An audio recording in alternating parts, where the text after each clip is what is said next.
नमस्कार, मैं हूं पवन त्यागी।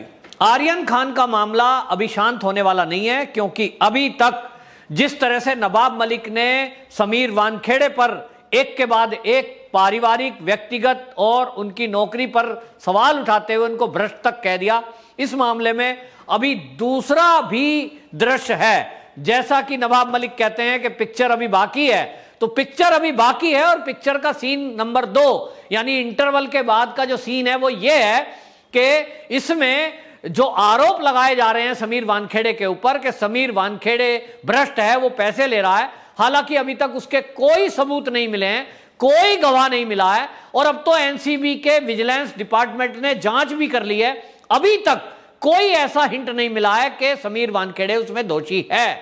लेकिन यहां एक बात और है कि जो रिश्वत देने की बात कही जा रही थी कि 25 करोड़ रुपए में आर्यन खान को छोड़ने की डील हुई और उसमें नाम लिया जा रहा था केपी गोसावी का, कि केपी गोसावी वो व्यक्ति है जिसने सेल्फी ली थी आर्यन खान के साथ और उसको बताया गया कि समीर वानखेड़े का निकट का व्यक्ति है, ये पैसे की डील कर रहा था।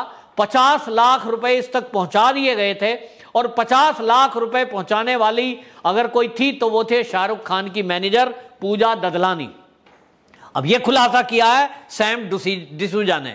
सैम डिसूजा जो कि इस केस में भी एक गवाह है और उसने कहा कि मैं जो है इस केस का गवाह हूं, मैंने खुद अपने कानों से ये बोलते हुए सुना है कि जो केपी गोसावी है वो कह रहा था कि मेरी जो है जो एनसीबी के अधिकारी हैं इनसे काफ़ी निकटता है, मैं समीर वानखेड़े का अच्छा दोस्त हूं और मैं आप आर्यन खान को छुड़वा सकता हूं क्योंकि उसके पास से ड्रग नहीं मिली है, बस मैं अपना बयान बदल दूंगा, वो छूट जाएगा। लेकिन मुझे इसमें 25 करोड़ रुपए चाहिए, लेकिन 50 लाख रुपए काउंटर मनी चाहिए, टोकन मनी चाहिए, और इस टोकन मनी के बाद मैं आगे की बात करूंगा। आर्यन खान छूट के आ जाए तो बाकी रकम मुझे चाहिए। इसमें बता रहे हैं कि 18 करोड़ की डील हुई, 8 करोड़ उसने कहा कि समीर वानखेड़े को देने, और जैसा कि होता ही है, लेकिन उनको पता नहीं है कि यहां केस समीर वानखेड़े के हाथ में है और समीर वानखेड़े वो काबिल अफसर है जो बाल की भी खाल निकालने में माहिर है। दूसरी बात आपको बताएं कि मामला तब बदला क्योंकि इनको पता लग गया कि समीर वानखेड़े गवाहों का इस्तेमाल करने ही वाले नहीं है।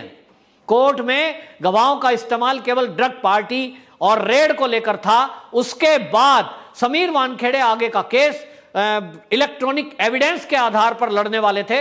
लेकिन सवाल यह उठता है कि रिश्वत दी गई, वापस दी गई वो बात अलग है, लेकिन वो 50 लाख रुपए कहीं से आए?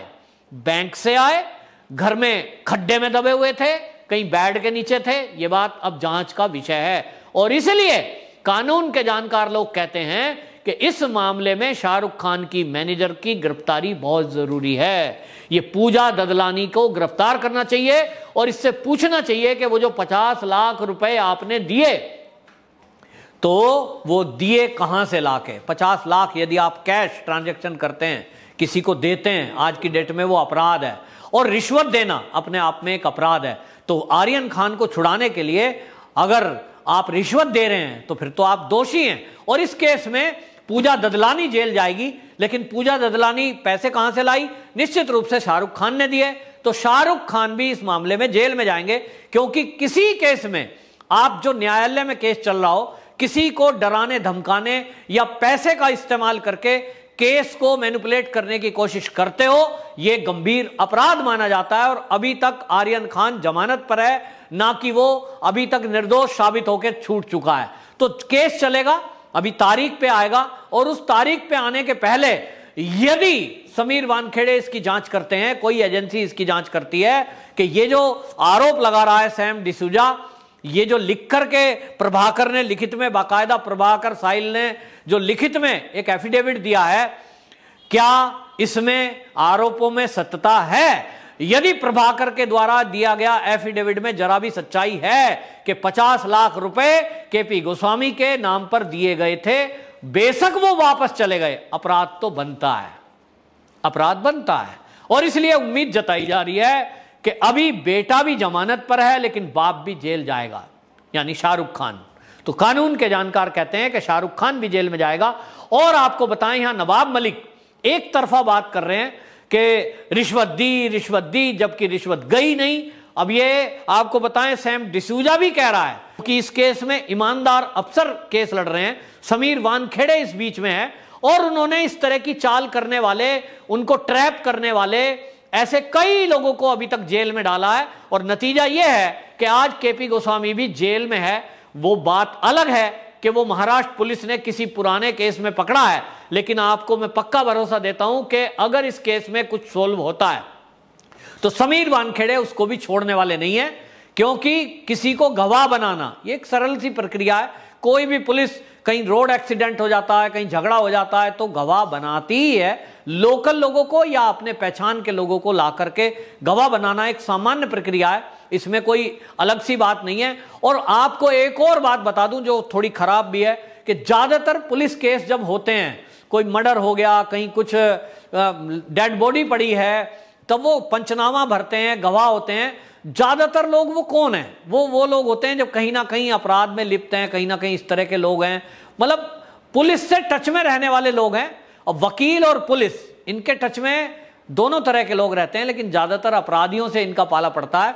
जिस तरह का एक आरोप समीर वानखेड़े की बहन पर लगाया था नवाब मलिक ने कि साहब उनके टच में एक ड्रग पैडलर है, तो इसमें यह भी मैं पूछना चाहता हूं नवाब मलिक जी, आप जितने भी वकील महाराष्ट्र में हैं, आपकी जानकारी के जो वकील हैं, वो जब केस लड़ते हैं आप उनसे पूछना, उनका मोबाइल चेक करना। बहुत सारे ऐसे मर्डर करने वाले, बहुत सारे ऐसे ड्रग लेने वाले, बहुत सारे लोगों के फोन नंबर उनके फोन में मिलेंगे। लगातार वो कांटेक्ट में रहते हैं, क्योंकि वो उनका केस लड़ते हैं, उनको तारीख पे बुलाना है, उनसे पैसे भी लेते हैं, बाकायदा फीस का ट्रांजैक्शन होता है। तो एक वकील और पुलिस वाले के संबंध जहां एक समाज के सभ्य लोगों से भी होते हैं, अपराधियों से भी उनका कांटेक्ट होता है, क्योंकि आए दिन अपराधियों से पुलिस का, वकील का पाला पड़ता ही है। तो आप यदि समीर वानखेड़े की बहन को यह कहकर घेर रहे हैं कि समीर वानखेड़े की बहन के निकटतम संबंध हैं किसी पैडलर से, एक वकील के किसी से संबंध नहीं होते, उसको केवल अपनी फीस से मतलब होता है, वो उसका मुवक्किल होता है और उसके लिए केस लड़ना उसका धर्म होता है।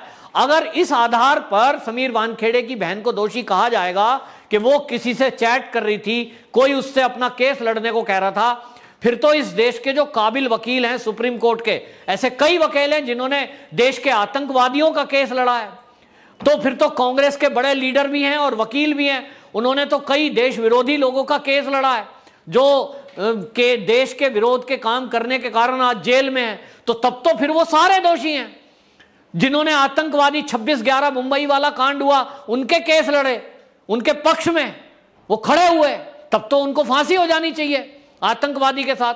तो ये नवाब मलिक बौखलाहट में जिस तरह की बात कर रहे हैं, अब उनको देखना चाहिए और इस मुद्दे का ये जांच अभी महाराष्ट्र पुलिस को ही करा ले तो ज्यादा अच्छा है कि किसने रिश्वत दी, किसने रिश्वत ली। रिश्वत देना और लेना दोनों अपराध है। तो समीर वानखेड़े के पीछे पड़े हैं जिसको 1 रुपया ना उसने लिया ना दिया, ऐसा अभी तक लग रहा है, क्योंकि महाराष्ट्र की पुलिस की तरफ से भी कोई इस तरह का स्टेटमेंट अभी तक आया नहीं है, कोई जांच इस तरह की हुई नहीं है, और जो विजिलेंस जांच कर रही है एनसीबी की, उनकी तरफ से भी कोई इस तरह का इंडिकेशन नहीं आया है। लेकिन आश्चर्यजनक तरीके से शाहरुख खान के मुद्दे पर सारी सरकार और महाराष्ट्र की पुलिस मौन क्यों है, ये देश जानना चाहता है। वंदे मातरम।